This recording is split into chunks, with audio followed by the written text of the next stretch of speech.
আসসালামু আলাইকুম। আমার পঞ্চম শ্রেণীর ছোট্ট সোনামণি বন্ধুরা। আজকে আমি তোমাদেরকে খালি ঘরে সংখ্যা বসাও এর আরও একটি অঙ্ক করে দেখাতে যাচ্ছি। গত ক্লাসে আমরা এই ১ নাম্বার করেছিলাম, আজকে করব ৩ নাম্বার এবং ২ নাম্বার তোমাদের বাড়ির কাজ থাকবে। ১ আর ৩ যেহেতু তোমরা বুঝতে পেরেছো, তোমরা অবশ্যই ২ নাম্বার অঙ্কটিও করতে পারবে। তারপরেও যদি করতে কোনো অসুবিধা হয়, কোনো সমস্যা হয়, সেক্ষেত্রে তোমরা আমাকে কমেন্ট করে জানাতে পারো। তো চলো শুরু করা যাক। দেখো, এই ৪ নম্বর অঙ্কটি আমি আগে থেকে এখানে তুলে রেখেছি।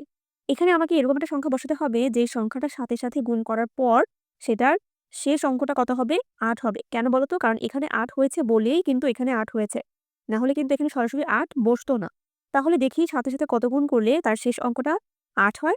দেখো, সাথে নামটা যদি আমরা একটু লক্ষ্য করি, ৭ একে ৭, ৭ দুগুণে ১৪, ৩ সাথে ২১, ৪ সাথে ২৮। দেখো এখানে কিন্তু ৮ আছে। তাই না? আর কোনো সংখ্যাতে কিন্তু ৮ নেই। তাহলে আমি এখানে কত বসাবো? ৪। ৪ সাথে ২৮, ২৮ এর ৮, হাতে আছে ২।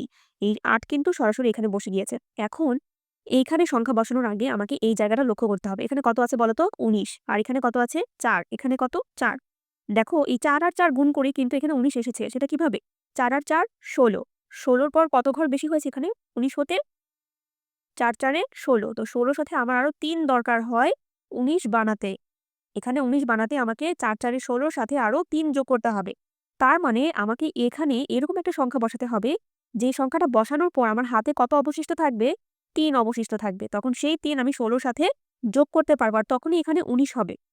এই অঙ্কগুলো তোমাকে বারবার প্র্যাকটিস করতে হবে। যদি তুমি বারবার প্র্যাকটিস করো, তখন তুমি এভাবে অটোমেটিক্যালি বুঝে যাবে তোমাকে কিভাবে, কোন ধাপে, কখন আগাতে হবে।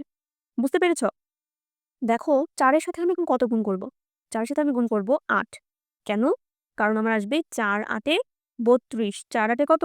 ৩২। আর এই যে হাতের ২ ছিল, ৩২ আর ২ কত? ৩৩, ৩৪। তখন এখানে ৪ বসাবো এবং হাতে আমার কত থাকবে? হাতে আমার থাকবে আবারও ৩ থাকবে।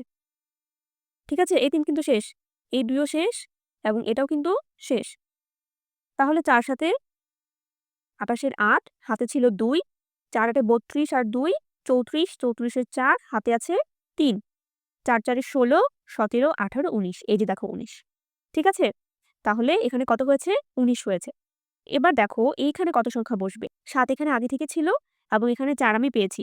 তো এই ঘরটা করা একদম ইজি হবে। ৭ ৭ এ ৪৯, ৪৯ এর ৯, হাতে আছে ৪। ৭ ৮ এ ৫৬, ৫৬ আর ৪ ৬০, ৬০ এর ০, হাতে আছে ৬। ৪ সাথে ২৮, ২৮ আর ৬ কত? ২৮, ২৯, ৩০, ৩১, ৩২, ৩৩, ৩৪। দেখো ৩৪ এ ৩ কিন্তু আগে থেকেই আছে। এখন কত হবে এখানে? ৪। ঠিক আছে? এবার আমরা যোগ করে ফেলি চলো।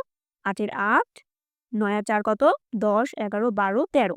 ১৩ র ৩, হাতে আছে ১, ৯ আর ১ ১০, ১০ আর ০ ১০, ১০ এর ০, হাতে আছে ১, ৪ আর ১ এ ৫, ৫ আর ১ ৬ এবং এখানে ৩ এর ৩। ঠিক আছে? তাহলে ৪৮৭ র সাথে ৭৪ গুণ করলে কত আসবে? একক, দশক, শতক, হাজার, অযুত। ৩৬,০৩৮। ঠিক আছে? আশা করছি তোমরা সবাই অঙ্কটি বুঝতে পেরেছ। তবে এই অঙ্কগুলো তোমাদের বেশি প্র্যাকটিস করতে হবে। যত বেশি প্র্যাকটিস করবে তত তোমার আয়ত্তে চলে আসবে। ঠিক আছে? আর কমেন্ট করে কিন্তু আমাকে অবশ্যই জানাবে তুমি এই ২ নাম্বার অঙ্কটি করতে পেরেছো কিনা। তো ততক্ষণ পর্যন্ত সবাই ভালো থাকো, সুস্থ থাকো। আল্লাহ হাফেজ।